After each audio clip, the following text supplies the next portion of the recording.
सासू माँ बदल गई। कहानी उस घर की है जहाँ बहू और बेटी को एक माना जाता था, लेकिन फिर अरे शिखा बेटा, तू रसोई में क्यों घुसी रहती है? जा, रोटी मैं बना लूंगी। नहीं नहीं माँ जी, आप बैठिए, बस सारा खाना बन ही गया है। श्वेता को बोल देती हूँ, वो खाना लगा देगी सबका। सॉरी भाभी, मेरे पास वक्त नहीं है। माँ, मुझे पैसे देना, पार्लर जाना है। हाँ हाँ चली जाना, भाभी को भी ले जाना। वो भी जाने को बोल रही थी पार्लर, पर पहले ना मदद कर दे उसके खाना लगाने में। देख माँ, वो बहू है, उसे बहू रहने देना। इतना सर पर मत चढ़ा भाभी को। श्वेता, ज्यादा मत बोला कर। बहू और बेटी में कोई फर्क नहीं होता है। जा जाकर काम कर।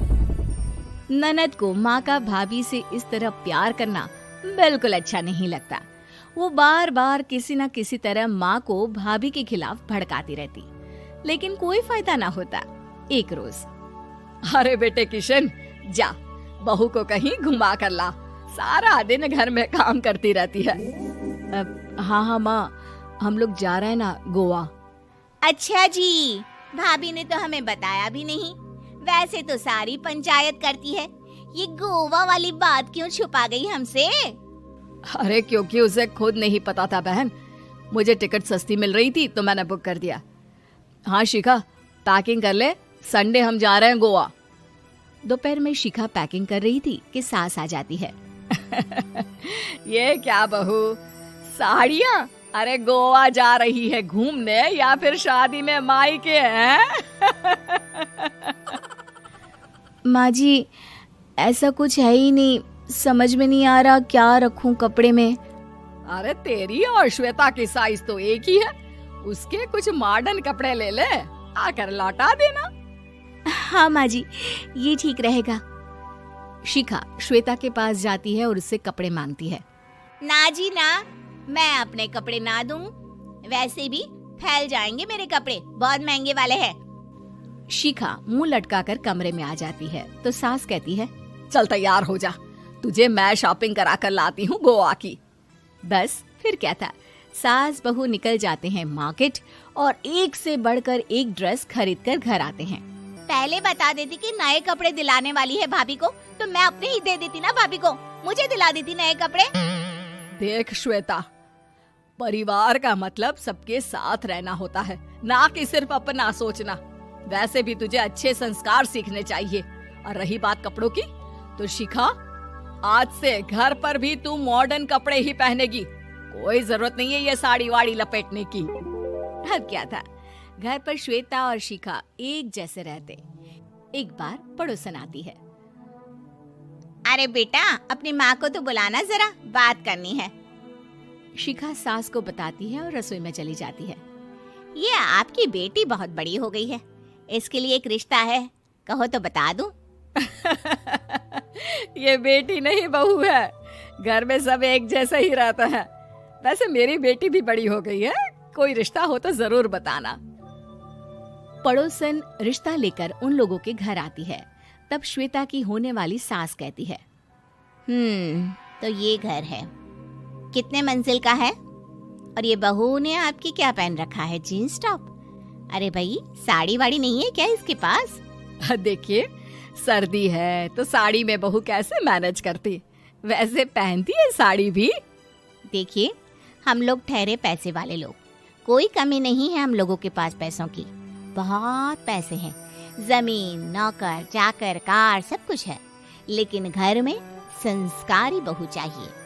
समझ रही हैं ना आप? सास कुछ कहती कि श्वेता बोल पड़ती है, हाय रे, नौकर चाकर से लेकर जमीन, कार, पैसा, हाँ हाँ, मुझे रिश्ता मंजूर है, मंजूर है मुझे। अरे रुक जा श्वेता, मैं बात कर रही हूँ ना। देखिए, हम लोगों के घर इतनी आजादी नहीं मिलेगी। अरे हाँ कर देना माँ, हाँ कर दे जल्दी से। सास क्या करती, बेटी की शादी ऐसे घर में कर देती है जहाँ ना उनके विचार मिलते हैं और ना ही आचार।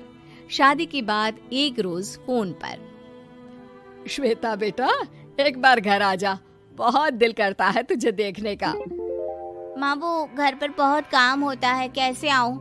बड़ा घर है, लेकिन आने जाने वालों की लाइन ही लगी रहती है।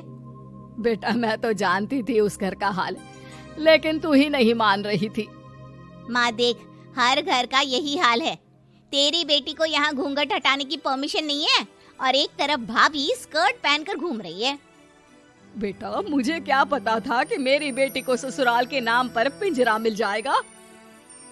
अच्छा माँ, फोन रखती हूँ, सास को गर्मा गर्म रोटी खिलानी है। तुम लोगों की तरह नहीं कि एक रोटी बनाओ, एक सब्जी बनाओ, फिर सारा दिन फ्री होकर घूमो। सास फोन तो रख देती है, लेकिन सोच में पड़ जाती है कि एक तरफ बेटी जिसे कोई आजादी नहीं, वहीं दूसरी तरफ बहू जिसे देखकर लगता ही नहीं कि उसकी शादी भी हुई है। अगले रोज। शिखा, अरे ओ शिखा। हाँ माँ, क्या हुआ? कुछ चाहिए आपको? मैं जिम जा रही थी। जिम के कपड़ों में बहू को देखकर सास को घूंघट में अपनी बेटी का ख्याल आता है।